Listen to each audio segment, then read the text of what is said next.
Deputy Speaker, the great Arthur Maley once described his life as variously a cricketer, author and then butcher as I used to bowl tripe, I wrote tripe and then I sold tripe.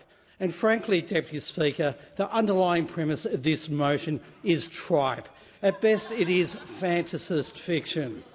In weeks when there have been opportunities to genuinely support action on cost of living, such as real support for Labor's tax cuts, in weeks when there's been opportunities to genuinely support action on affordable housing by supporting Labor's Help to Buy housing legislation, when there have been opportunities this year to support measures that are getting wages moving in this country again, what have we had? Of course, we've had opposition to this. Instead, we have this tripe. The member for Bradfield knows that this is tripe and, of course, is too embarrassed to be in the chamber during this debate. This MPI is all smoke and mirrors, but it's a mirror that the opposition isn't willing to look into.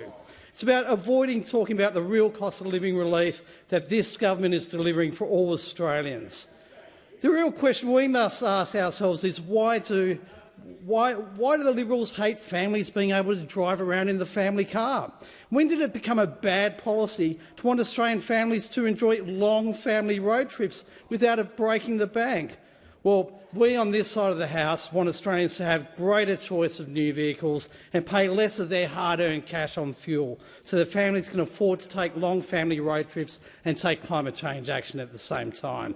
But instead of making claims that they know are false, and that the member for Bradfield, of course, knows are false, those opposite need to explain why they think hard-working Australians should be denied access to cars that we know are going to be cheaper to run year after year. Deputy Speaker, we know why, though, because the reality is that those officers don't really care about the cost of living. They only care about what soundbite sounds good today. The Liberals and Nationals have never seen a cost of living measure they haven't opposed. It's not in the DNA of those officers to support measures to take the pressure off everyday Australians. They oppose cheaper childcare. They oppose cheaper medicines. They opposed energy bill relief. They even opposed our tax cuts for middle Australians.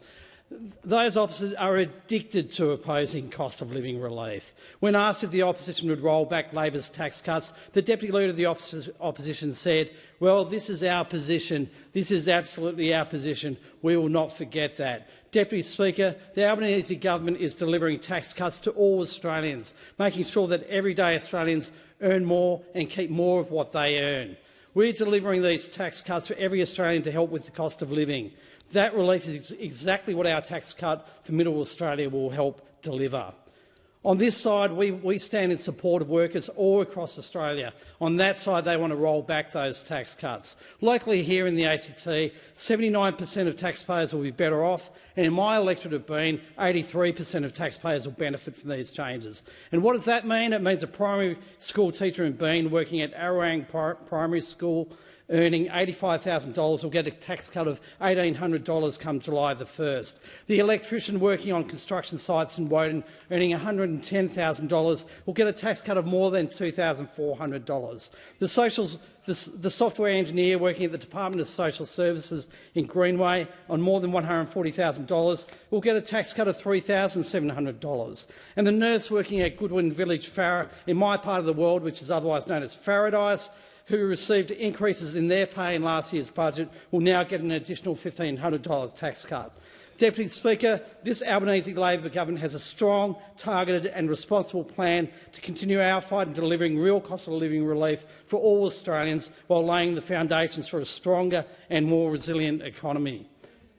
And, Deputy Speaker, one of the major beneficiaries of these tax cuts, of course, will be women. 5.8 million women, or 90% of women taxpayers, will get a bigger tax cut, and our tax cuts will provide an incentive for people to work more and earn more.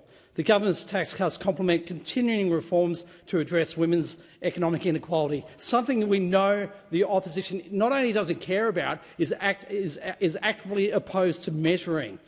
These include reforms to close the gender pay gap, support workplace flexibility and security, and rebalance unpaid care work.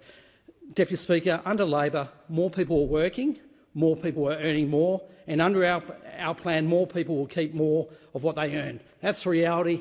That's not fiction. It's not tripe.